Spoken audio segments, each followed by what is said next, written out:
আধার ঘরে তুমি আপন, তুমি জীবন, তুমি মরণ। আধার ঘরে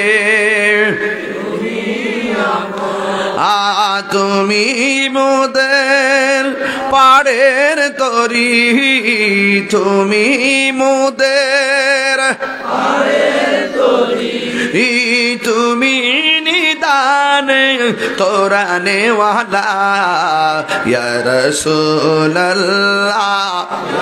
এই তো সুন্দর লা ইয়া রাসূলুল্লাহ বিবাল্লাহ ইয়া রাসূলুল্লাহ, তুমি মোদের আশার আলো,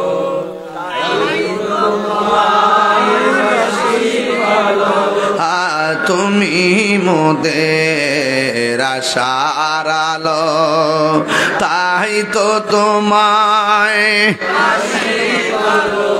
আর হৃদয় নামের ফুলদানিতে, হৃদয় নামের ফুলদানিতে গেতে রেখেছি প্রেমের মালা ইয়া রাসূলুল্লাহ ইয়া হাবিবাল্লাহ ইয়া রাসূলুল্লাহ ইয়া হাবিবাল্লাহ ইয়া রাসূলুল্লাহ। একটা জবান বন্ধ রাখবেন না, হায়াত এবং মৌতের মালিককে। হায়রে ও যাত্রাপুরের বাবা, এই মেয়েটাকে মাইরা যাইয়া নবীর সাহাবীর কাছে গিয়ে দাঁড়ায় গেল, যাইয়া ডাক দিয়ে বলে, ইবনে আব্বাস, আমি একটা মেয়েকে বিয়ের প্রস্তাব দিয়েছি, মেয়েটা বিয়ের প্রস্তাবের মধ্যে রাজি হই নাই। আরেকটা ছেলে মেয়েটারে আমার সামনে বিয়ের প্রস্তাব দিল, এই মেয়েটা বিয়ের প্রস্তাবে রাজি হয়ে গেল। শুধুমাত্র রাজি নয়, এই মেয়েটার সঙ্গে ছেলেটার বিয়ে হয়ে গেল। ইবনে আব্বাস, মেয়েটা যখন আমার প্রস্তাবে রাজি হয় নাই, আমি আমার নিজের হাত দিয়া মেয়েটারে মাইরা ফেলাইছি। এবার ডাক দিয়ে বলে, হুজুর, আমি যেই গুনাহ করেছি গো, আমি যেই অন্যায় করেছি, আমার গুনাহ আল্লাহ মাফ করবনি, এই গুনার ক্ষমা আল্লাহর কাছে আসেনি। ও যাত্রাপুরের ভাই রে, টাকা পয়সা লেনদেন নিয়া ইদানিং দেখবেন রাজনীতি লইয়া একজন আর একজন রে প্রতিহিংসার বশবর্তী হইয়া মামলা দিতেছে, খুন কইরা ফলাইতেছে, গুম কইরা ফলাইতেছে। জীবনে যদি আপনি মানুষের মতো মানুষ হতে চান, জীবনে কোনো মানুষকে হত্যা করবেন না, কারণ একটা মানুষ যখন একটা মানুষকে হত্যা করে, সে যেন সারা পৃথিবীর মানুষকে হত্যা করলো। জীবনে কাউকে হত্যা করবেন না। হত্যা করলে একটা কথা মনে রাখবেন, আপনি যদি কারো বাইকে মাইরা ফেলেন, আপনি যতই জরিমানা দেন না কেন, কোর্টের মধ্যে সমাধান করেন না কেন, সামাজিক ভাবে যতই সমাধান করেন না কেন, কিন্তু ওই সন্তানটার, ওই ছেলেটার যদি সন্তান থাকে, যারে মারছেন তার যদি ভাই থাকে, জিন্দিগি তো আপনাকে ক্ষমা করবে না। কথা বলেন ঠিক কিনা? আপনাকে যতবার দেখবে সে ততবার আপনাকে লানত দিবে। কথা বলেন ঠিক কিনা? তার সন্তান আপনাকে যতবার দেখবে ততবার আপনাকে লানত দিবে। এই জন্য জুলুম করে কেউ টিকে থাকতে পারে না রে। এবার ছেলেটা ডাক দিয়ে কে, হুজুর, আমি যে মেয়েটারে মাইরা ফেলাইছি, আমার কোনো ক্ষমা আসেনি গো। আমার নবীর সাহাবী ডাক দিয়া কয়ে, পাগল, আমি তোমার কাছে জানতে চাই তোমার আম্মা জিন্দা আসেনি? ছেলেটা ডাক দিয়ে বলে, আমার আম্মা জিন্দা নাই। এবার আমার নবীর সাহাবী ডাক দিয়া কয়, তাইলে তুমি আল্লাহর কাছে তওবা করো, আল্লাহর কাছে গুনাহ মাফ চাও। আল্লাহর কাছে গুনাহ মাফ চাইলে আল্লাহ এমন আছে তোমার প্রতি সদয় হতে পারে। নবীর আর একটা সাহাবী মনে মনে কয়, লোকটা এসে প্রশ্ন করলো, নবীর সাহাবী, আমি একটা মেয়ের বিয়ের প্রস্তাব দিয়েছি, মেয়েটা আমার বিয়ের প্রস্তাবে রাজি না হওয়ার কারণে আমি মাইরা ফেলাইছি, কিন্তু এখানে জিজ্ঞাসা করছে আমার ক্ষমার রাস্তা আসেনি। এই সাহাবী তো প্রথম বলতে পারতো আল্লাহর কাছে তওবা করো। কিন্তু এই কথা না বইলা কেন বলছে তোমার আম্মা জিন্দা আসেনি? চিৎকার মাইরা কি আল্লাহু আকবার বলা যাবে না? ওই নবীর সাহাবী দৌড়াইয়া যাইয়া ডাক দিয়া কয়, সাহাবী গো,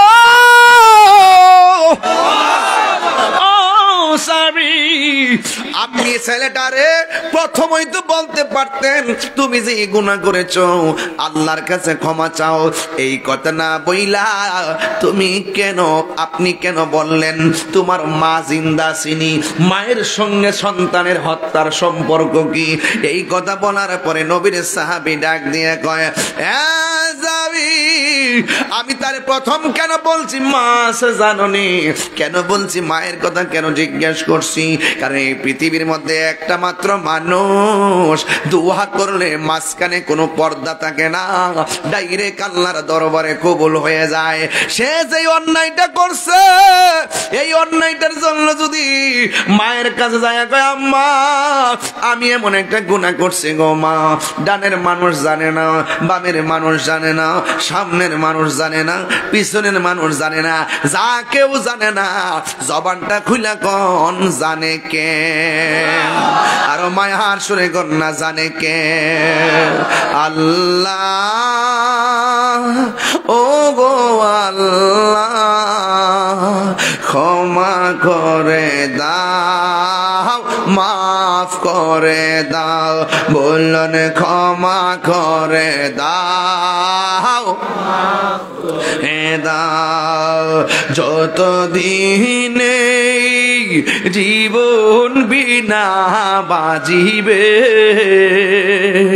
যতদিন জীবন বিনা বাজিবে, সুপথে চালাও, মাফ করে দাও, বলুন সুপথে চালাও, মাফ করে দাও। আল্লাহ, ক্ষমা করে দাও, মাফ করে দাও, ক্ষমা করে দাও, মাফ করে দাও। এ যুবক, গুনাহ মাফের মালিক কে? এই আওয়াজে মানি না, জবানটা খুলে বলুন গুনাহ মাফের মালিক কে? ওই সাহাবী ডাক দিয়া বলে, হ্যাঁ সাহাবী, আমি কেন তার মা জিন্দা আছে কিনা কেন জিজ্ঞাসা করছি? পৃথিবীর কারো কাছে মনের কথা বলা যায় না। মায়ের কাছে যদি তার মনের কথাটা বলে, অপরাধটা স্বীকার করে, মা যদি বলে পুত্রে করলে কি, ওই মা যদি শেষ যদি তাহাজ্জুদের নামাজের মধ্যে পয়সা যদি আল্লাহরে কয়, ও আল্লাহ, ও যাত্রাপুরের বাবা, জবানটা খুলে বলো আল্লাহ, আরো মায়ার সুরে বলুন আল্লাহ, আরো মায়ার সুরে বলুন আল্লাহ, ও আল্লাহ, আমার পোলা এমন একটা গুনাহ করছে।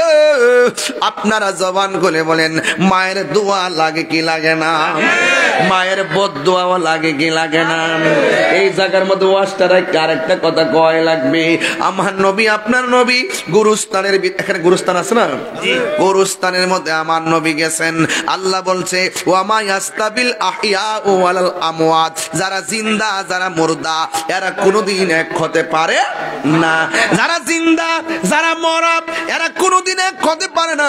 ইন্নাল্লাহা ইউসমিউ মাইয়াশা, যাদেরকে আমার আল্লাহ তৌফিক দেয় এরা উপরে কবর উপরে থাকলেও কবর ভিতরে কি হয় না হয় দেখার ক্ষমতা আছে না নাই? আমার নবী রাহমাতুল লিল আলামিন এমন একজন পয়গম্বর যিনি তিনি উপরে থাকলেও কবর ভিতরে খবর নেওয়ার খবর আছে।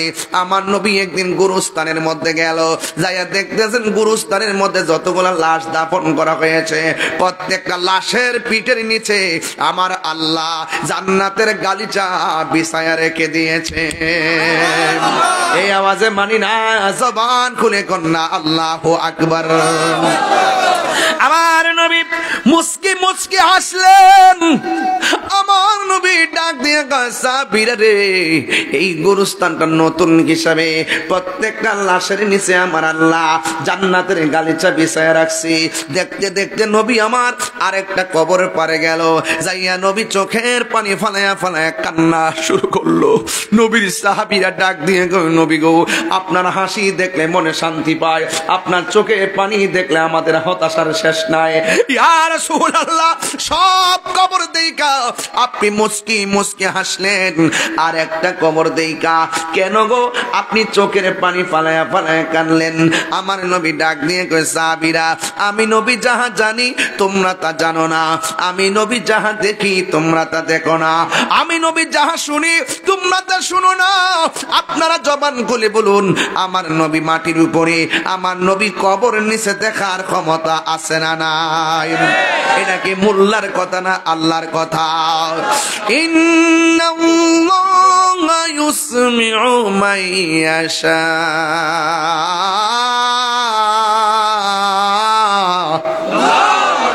নিশ্চয় আমার আল্লাহ রাব্বুল আলামিন কাউকে কাউকে কবর আযাব দেওয়ার সুযোগ দেয়, যেমন আমার নবী সব কিছু দেখতেন।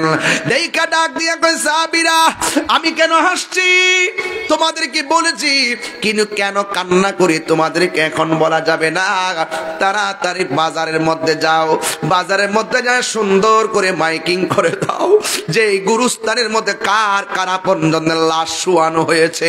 এই যাত্রাপুরের মানুষ, গুরুস্থানের ভিতরে আজ থেকে প্রায় 20 বছর আগে আপনার দাদারে শোয়াই দিয়েছেন, দাদার কবর ভাঙিয়া পড়ে রইছে, কবরটা বিলীন হয়ে গেছে, এখন আর আগের কবর খুঁজে পাওয়া যায় না। মা কবরে শুয়ে আছে, মার কবরের পারে আমরা যাইতে পারি না, দাদি কবরে শুয়ে আছে, দাদির কবরের পারে যেতে পারি না, নানা নানি পড়ে আছে, নানা নানির কবরে যাইতে পারি না। আমার নবী আপনার নবী ডাক দিয়ে কয়, ও সাহাবীরা বাজারের মধ্যে যাও, বাজারের মধ্যে যাই একটা এলান করে দিবা, এই গুরুস্থানের ভিতরে কার কার আপনজনদের লাশ দাফন করা হয়েছে, সবাই যেন আপনজনদের লাশের কবরের পারে এসে দাঁড়ায়া যায়। সবাই যাইয়া এলান করে দিল, রাহমাতুল লিল আলামিন সুন্দর করে ঘোষণা করে দিলেন। নবীর ঘোষণা শুই না সবাই গুরুস্থানের মধ্যে লাইন ধরে এসে গেছে, সন্তানের পাশে মা দাঁড়ায় গেছে, সন্তানের পাশে বাবা দাঁড়ায় গেছে, মায়ের পাশে ভাই দাঁড়ায় গেছে, স্বামীর পাশে স্ত্রী দাঁড়ায় গেছে, এতিমের মতো কইরা কবর পাড়ের মধ্যে সুন্দর করে দাঁড়ায় গেছে। আর সাহাবায়ে কেরাম অপেক্ষা করতেছে। নবী আমার সব কবর দেখে হাসলেন, একটা কবর দেখে নবী কেন কাঁদলেন? এই কবরটার রহস্যটা কি? এই কবর রহস্য আমার নবী জানে কি জানে না? আমার নবী তাকায় রইছে, এই কবরের পারে কে আসে দেখতেছেন।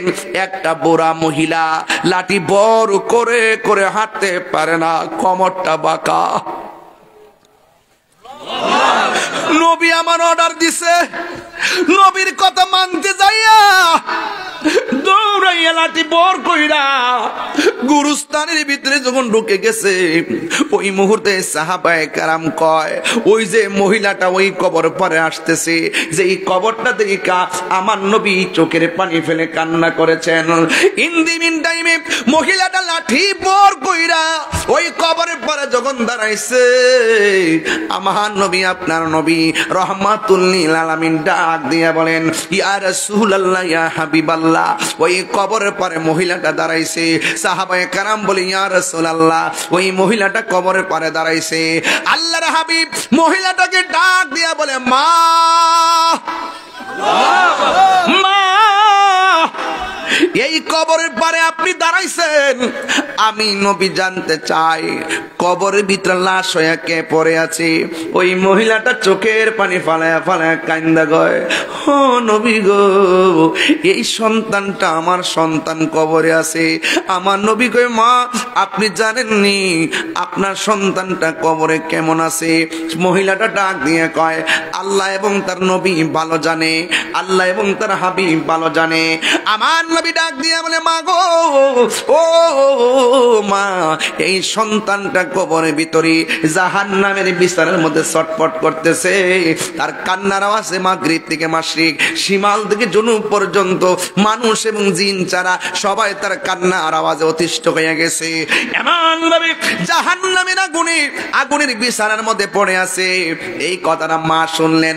পৃথিবীর সব মা সন্তানের কান্নার কষ্টের কথা শুনলে চোখের পানি ফেলায়া কান্দে, কিন্তু এই বুড়া মহিলা হাতের মধ্যে লাঠি লইয়া তিনি আর কান্দে না, তিনি একটা মুস্কি হাসি মারছে। সাহাবীর সামনে নবী ডাক দিয়ে কয় মা, সন্তানের কষ্ট শুই না কেন কাঁদলা না? সন্তানের কষ্টের কথা শুই না কেন গো হাসলা? তার কারণটাকে একটু মেহেরবানি করে বলো না। মহিলাটা বলে নবী গো, নবী গো, নবী গো, নবী গো,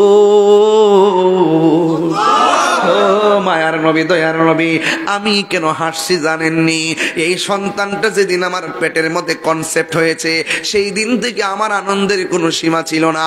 এই সন্তানটা যখন পানির ফুটা থেকে রক্ত, রক্ত থেকে গোশত, গোশত থেকে হাড্ডি, হাড্ডি থেকে ওই মানুষের দেহ, একেবারে সুটাম দেহ বানাইয়া পেটের মধ্যে যেদিন বডিটা পূর্ণ হয়েছে সেদিন থেকে আমার পেটের মধ্যে লাইটান শুরু করছে। লাতি মাইরা মাইরা আমার ঘুম কাইরা নিছে। আমি রাতের বেলা ঘুমাইতে পারি নাই, আমি রাতের বেলা ঘুমাইতে পারি নাই, আমি রাতের বেলা ঘুমাইতে পারি না। আমার চোখের পানি ফালাইয়া ফালায় আমি রাত্রটা কাটাইছি, কিন্তু সকালবেলা কাউকে আমি চোখের পানির ব্যাখ্যা বলি নাই। কেন আমি কাঁদছি চোখের পানিটা আমি কাউরে বলি নাই। ইয়া রাসূলুল্লাহ, ইয়া হাবিবাল্লাহ, ও মায়ার নবী গো, আমি তখন কি করলাম? সকালবেলা হাসি মুখে ঘুম থেকে উঠছি, আমার জাদুমণি কান্নার কারণ আমি কাউরে বলি নাই, নীরবে নীরবে আমি কষ্ট সহ্য করেছি। ইয়া রাসূলুল্লাহ, নবী গো, আমি যখন খাইতে মরছি আমার প্লেট রেখে দিছি, কিন্তু আমার জাদুমণি আমাকে লাথি মাইরা আমার ক্ষুধা কাইরা নিছে, আমার রুচি কাইরা নিছে, আমার খাবার কাইরা নিছে। মানুষে বলছি আমার রুচি নাই, কিন্তু আসলে সন্তানের লাথিতে আমার পেটের ক্ষুধা আমি বলে গেছি। ইয়া রাসূলুল্লাহ, আমার সন্তান এত লাথি লাইতেছে, এরপরও আমি কষ্ট নেই নাই। যেই দিন আমি ভূমিষ্ঠ করাইতে গেলাম, আমি যখন তখন প্রেগনেন্সি ব্যথা পড়ে গেলাম, মনে হয়েছে এক একটা লাথি যেন আমার জীবন শেষ হয়ে গেছে। মানুষ আমার মাথার মধ্যে তেল দেয়, মাথার মধ্যে পানি দেয়। মানুষ আমারে কয়, আমি যখন সন্তানটারে ভূমিষ্ঠ করছি, সন্তানটারে যখন প্রসব করেছি, ওই মুহূর্তে আমি নাকি বেহুশ হয়ে গেছিলাম। এই জন্য আমি একবারে মৃত্যুর ঘাট থেকে আমি ফিরাইছি। কিন্তু শত হইল তো আমার জাদুমণি ডান দিকে প্রস্রাব করছে, আমি বাম দিকে নিলাম, বাম দিকে প্রস্রাব করছে, আমি বুকের উপরে রাখলাম। নিজের কাপড়টারে টুকরা টুকরা বানাইয়া, তল বিছনা বানাইয়া আমার জাদুমণির আমি এমন ভাবে তিলে তিলে মানুষ করছি। নবী গো, আল্লাহ বলছে ইম্মা ইয়াবলুগান্না ইনদাকাল কিবারা আহাদুহুমা ওয়ালা তাকুল্লাহুমা উফফি ওয়ালা তানহারহুমা ওয়া কুল্লাহুমা কাওলান কারীমা। আল্লাহ বলছে মা বাপ যদি বুড়াও হইয়া যায় তার লগে গেবাড়ি দেখে কথা কইও না। শুধুমাত্র মা বাপ যতদিন রুজি করে ততদিন পর্যন্ত মা বাপরে অনেক সন্তান মানে। যেই মাত্র মা বাপটা বেকার হইয়া যায়, যেই মাত্র মা বাপটা বুড়া হইয়া যায়, যেই মাত্র মা বাপটা হাত পা লড়াইতে পারে না, ওই মুহূর্তে মা উপহাসের পাত্র হয়ে যায়। সন্তান রুজি করে তার গেটআপটা বাইরে যায়, আল্লাহ সহ্য করবে না। কথা বলেন ঠিক কি না? ওই মা ডাক দিয়ে কই, ও ইয়া রাসূলুল্লাহ, নবী গো, ও মায়ার নবী, আমার সন্তানটার আমি তিনে তিনে বড় করছি। তিনে তিনে বড় করার পরে আমার সন্তানটারে যখন আমি বড় করলাম, আমি বেকার হয়ে গেলাম। আগের মতো আমি হাঁটতে পারি না, আগের মতো আমি চলতে পারি না, কিন্তু আমার সন্তান আমার খবর লয় না। এত যে আমি বুঝাইলাম, এরপর আমার সন্তানটা আমার খবর লয় না। ও নবী, এমন ভাবে আমার কষ্ট দিতে দিতে একেবারে দেয়ালের মধ্যে পিঠটা লাগাইয়া ফালাইছে। মা বাপ সন্তানরে ফারতে বদদুয়া দেয় না রে। দেয়ালের মধ্যে কষ্টের স্টিম রুলার ছাপাইয়া দিলে মা বদদুয়া দেয়। এই বদদুয়া দিলে হাত তোলা লাগে না। যদি কই উফ ফুত করলে কি এসপি ফকির হয়ে যাবে, ডিসি ফকির হয়ে যাবে, হুজুর ফকির হয়ে যাবে, ও পুত্রে করলে কি হাতটা তোলা লাগবে না, জীবন ধ্বংস হয়ে যাবে। এই বাপটারে যে দমক মারো, এই বাপটা খালি পকেটে বহুতবার বাজারে গেছে, কোথায় থেকে টাকাটা আনছে, কেমনে বাজার কইরা ফাঁসটা ফুলার জিব্বার ভাল চায়া চায়া বাজার কইরা কইরা খাওয়ানটা খাওয়াইছে। এই বাপটার কষ্টগুলার মূল্য তুমি দিতে পারবা না রে বাবা। এই জন্য বাপটা এমন একটা বটগাছ, কি দিয়ে আওয়াজ বুঝাইতাম। ওই বাপটা যার চইলা গেছে সে জানে বাপারা বেতা কত কথা বলেন ঠিক কিনা। বাবা গো বাবা, একটু সাউন্ডটা তুলে দেন বাবা। বাবা গো বাবা, বাবা গো বাবা, বাবা গো বাবা, বাবা তুমি কেমন আছো ছোট মাটির ঘরে, তোমার কথারি দই মাঝে পড়ছে বারে বারে। বাবা গো বাবা, বাবা গো বাবাই, কত আদর কত স্নেহ তোমার কাছে পেলাম, সব কিছু হারিয়ে আজকে নিঃস্ব হয়ে গেলাম। কত আদর কত স্নেহ তোমার কাছে পেলাম, সব কিছু হারিয়ে আজকে নিঃস্ব হয়ে গেলাম। ভালোবাসি তোমায় বাবা, আমার আদরের পোলাপান বন্ধুরা আপনারা বলেন, ভালোবাসি তোমায় বাবা, বুকটা যে যাইছি রে, তোমার কথারি দয় মাঝে পড়ছে বারে বারে, তোমার কথারি দয় মাঝে পড়ছে বারে বারে। বাবা গো বাবা, বাবা গো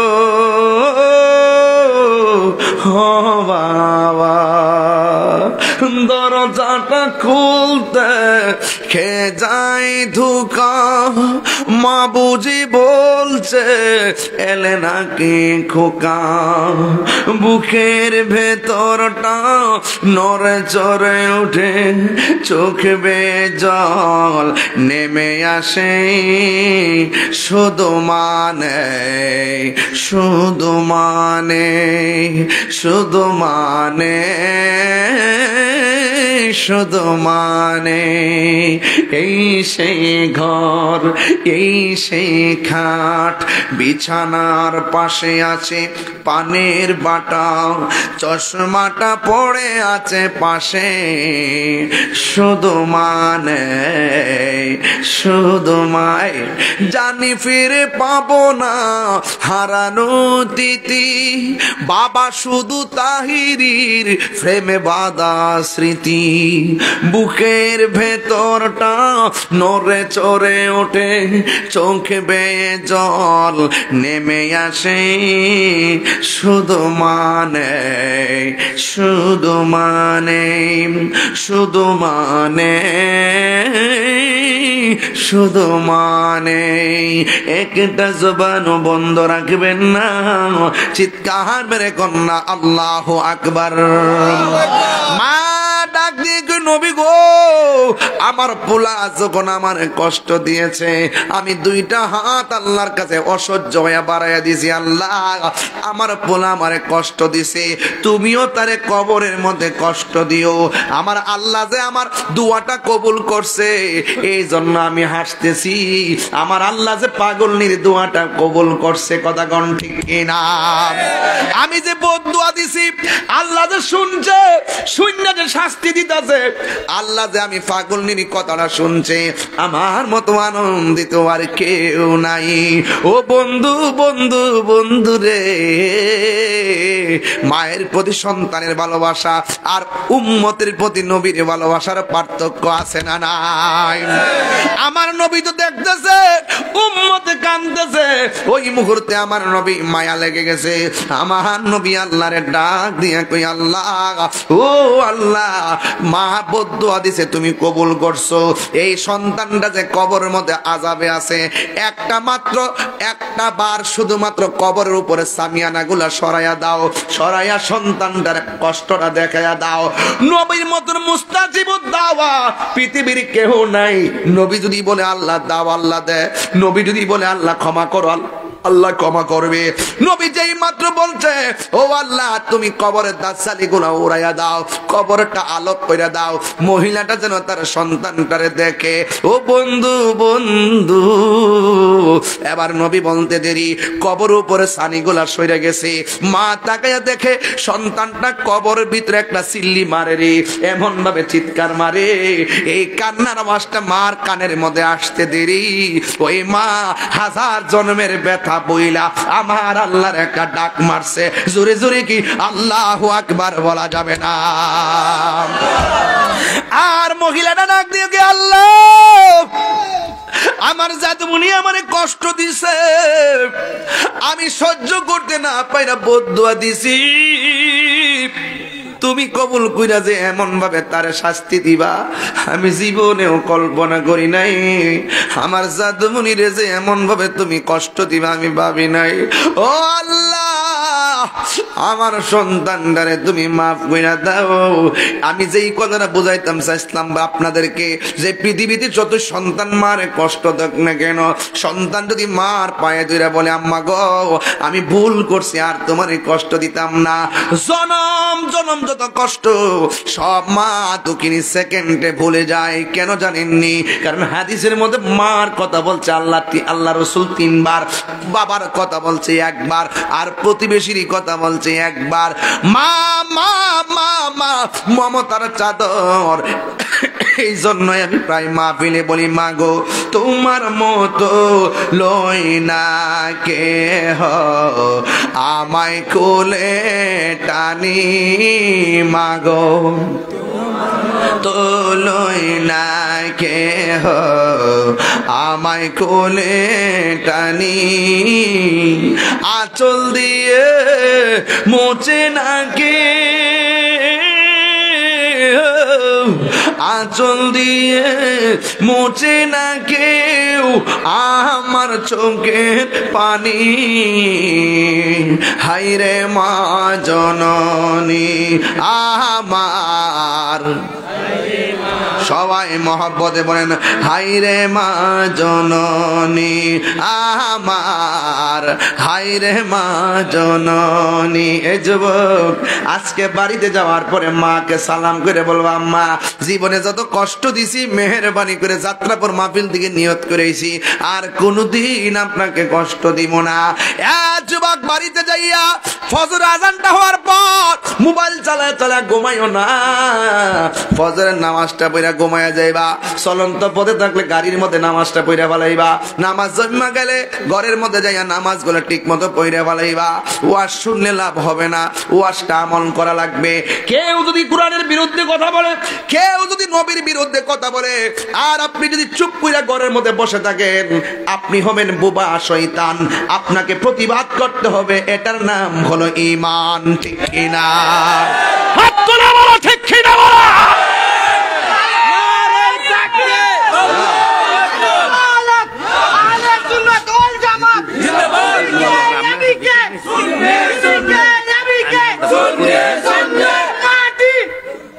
আল্লাহু আকবার, জোরে গান, আর জোরে গান আল্লাহু আকবার। একটু মহব্বতে মায়ার সুরে বলেন, এই দেশের ভিতরে যারা নবীর বিরুদ্ধে কথা বলবে আমরা তাদের সঙ্গে জিহাদ করতে রাজি আছি না নাই? আরে হাত দিলে বলো আছি না নাই? হকের জন্য জীবন দিতে প্রস্তুত আছি না নাই? আমি দায়িত্বহীন কণ্ঠে পরিষ্কার ভাষায় বলতে চাই, আপনারা অনেকে শুনেছেন আমার বিরুদ্ধে মামলা করা হয়েছে। শুধু আমার বিরুদ্ধে একা নয়, আমাদের আখাউড়া এবং বিজয়নগরের প্রায় 300 লোকের উপরে সুন্নিদেরকে দেখে দেখে মামলা করা হয়েছে। তারা ঘরের মধ্যে ঘুমাতে পারছে না, তারা নিজের কাজ করতে পারছে না, পরিবারকে সময় দিতে পারছে না, দৈনন্দিন বাজার করতে পারছে না। অনর্থক যারা ষড়যন্ত্র করে এ আমাদের সুন্নিদেরকে মিথ্যা এবং হয়রানিমূলক মামলার ষড়যন্ত্র করছে। অনতি বিলম্বে মামলাকে প্রত্যাহার করতে হবে।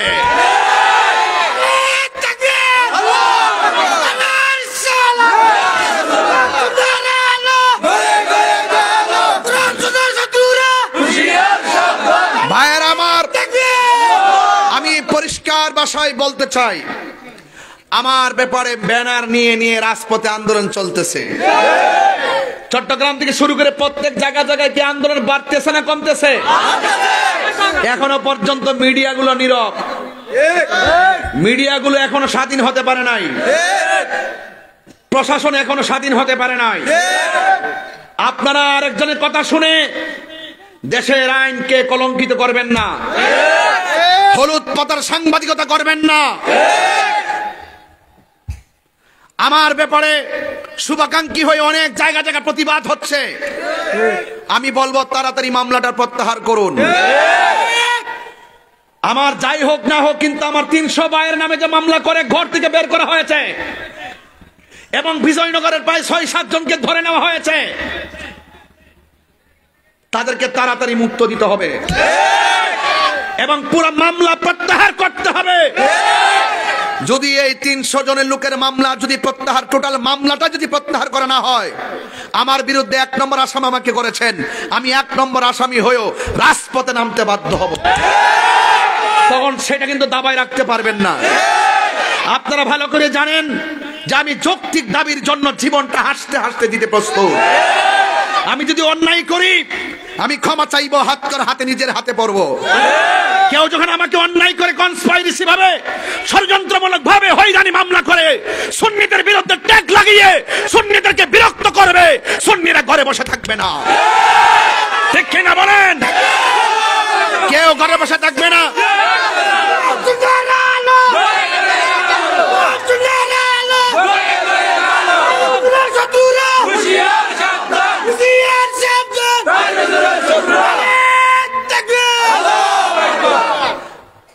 মাজার ভাঙছে, কোন আসামি কি ধরছে? মাজারে আগুন লাগাইছে, কোন আসামি ধরছে? আল্লাহর ঘর মসজিদে আগুন দিয়ে পুরাইছে, আসামি ধরছে?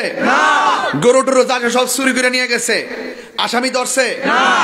কেবা কারা গাড়ি ভাঙছে, কেবা কারা ঢিল মারছে, হ্যাঁ প্রশাসনের উপরে ঢিল পড়ছে, আমি নিজে মর্মাহত। এটা দুঃখজনক, কিন্তু তদন্ত করে প্রকৃত অপরাধীকে শাস্তি দিবে। কিন্তু কাহারও কথার পাল্লাই পড়ে, কোন ধরনের প্রভাবশালীদের পাল্লাই পড়ে মনে করছেন যে একটা সুযোগ আছে এই মুহূর্তে ঢুকাইয়া দে, এই মুহূর্তে ঢুকাইলে তাহিরিকে ঢুকাইতে পারবে, আরেকজনকে ঢুকাইতে পারবে। কিন্তু বুঝতে হবে আহলে সুন্নাত ওয়াল জামাত শুধু তাহিরের উপরে নির্ভর নয়, আহলে সুন্নাত ওয়াল জামাত প্রত্যেকটা ঘরে ঘরে নবীর সৈনিক আছে। কথা বলে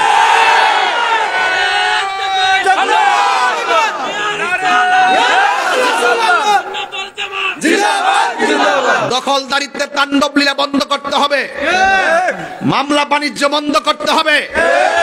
আপনি দেখেছেন গত পরশুদিন ইস্তেমার মাঠে 2 দল ইসলামপন্থী একজন আরেকজনের সাথে লাগা কতগুলো লোক মারা গেছে। আমাদের ধর্মের উপদেষ্টা একই ঘরানার লোক, তো ওনার তো উচিত ছিল অন্তত পক্ষে উভয়টা গ্রুপের সঙ্গে সমন্বয় করে একটা সমাধান করা। কথা বলেন ঠিক না বেঠিক? আমি মনে করি যে দায়িত্ব থাকবে, যে ক্ষমতা থাকবে তাকেই বলতে হবে, এটাই তো নিয়ম। শুধুমাত্র মত প্রকাশের নামই স্বাধীনতা নয়, দ্বিমত প্রকাশের নামও স্বাধীনতা। আপনি অন্যায় করলে অন্যায় বলতেই হবে, আমি অন্যায় করলে অন্যায় বলতেই হবে। আমি দেখলাম এতগুলো সুন্নিদের বিরুদ্ধে মামলা, এতগুলো মাজার আক্রমণ, উপদেষ্টাদের কোনো কথা নাই। আমার মনে হয় যদি এভাবে চলতে থাকে আর সুন্নিরা যদি খানকা থেকে রাজপথে বের হয়ে যায়, আর একটা প্রতি বিপ্লব হবে বাংলাদেশে। কথা বলে ঠিক না? সুতরাং গর্জন দেওয়ার আগে, সুতরাং মাঠে নামার আগে সব সমাধান করেন। আমরা বিগত দিনে এমন কাজ করি নাই যে আমাদেরকে মামলা দিতে পারে। কথা বলেন ঠিক কিনা? আমরা কোন দলের দালালি করি নাই। আমরা দেখেছি যারা নবীর প্রেমিক, যারা নবীর আশিক, আমরা তাদেরকে ভালোবাসি। কথা বলেন ঠিক কিনা? আরো বড় করে বলেন ঠিক কিনা বলেন। আমার ভাইয়েরা, আজকে থেকে ওয়াদা করবেন সত্যের জন্য, হকের জন্য জীবন দিতে চাই কি চাই না? আরো জোরে বল, চাই কি চাই না? ভাইয়েরা আমার, আজকে এই মাহফিল এমনও হতে পারে কাহারও জন্য জীবনের শেষ মাহফিল। কথা বলেন, মনে থাকবে সুন্নিরা এক থাকবেন, সবাই ঐক্যবদ্ধ থাকবেন। শুধু পারি না আপনাদের কারণে। আপনারা যেভাবে ওয়াজে আসেন রাজপথে পাওয়া যায় না। আপনারা কোনো না কোনো দলে ঢুকে যান, কোনো না কোনো দলে আর ঢুকবেন না, সুন্নির দলে থাকবেন। সুন্নির প্রার্থী যে হবে তার পাশে থাকবেন। আমরা সুন্নি যখন এক হয়ে যাব, তখন বাংলাদেশের সবাই আমাদের পা ধরতে বাধ্য হবে। শুধু পারি না আপনাদের কারণে আপনারা সিদ্ধান্ত নিতে পারেন না। কোনো না কোনো দলে ঢুকে যান, এগুলো বন্ধ করেন। এতগুলো মাজার, ওলি আল্লাহর মাজার আক্রমণ করলে ওলি আল্লাহকে শুধু আমার বাপের একলা? আপনার গায়ে কি লাগে না? তা আপনি কি বুঝেন না যে এটা একটা ষড়যন্ত্র চলতেছে? বুঝেন না এগুলো? এগুলো বুঝা চলবেন। আল্লাহ যেন আমাদের সকলকে নবীর পক্ষে থাকার তৌফিক দান করে। আমিন কোন? আরো জোরে কোন আমিন? আরো বড় করে আমিন। একটু জিকির করব। জিকির হবে কার? আল্লাহ। আরো বড় করে আল্লাহ, আরো বড় করে জিকির আল্লাহর করব ইনশাআল্লাহ। একটু মহব্বতে, প্রাঞ্জল ভাষায় একটু মহব্বতে জিকির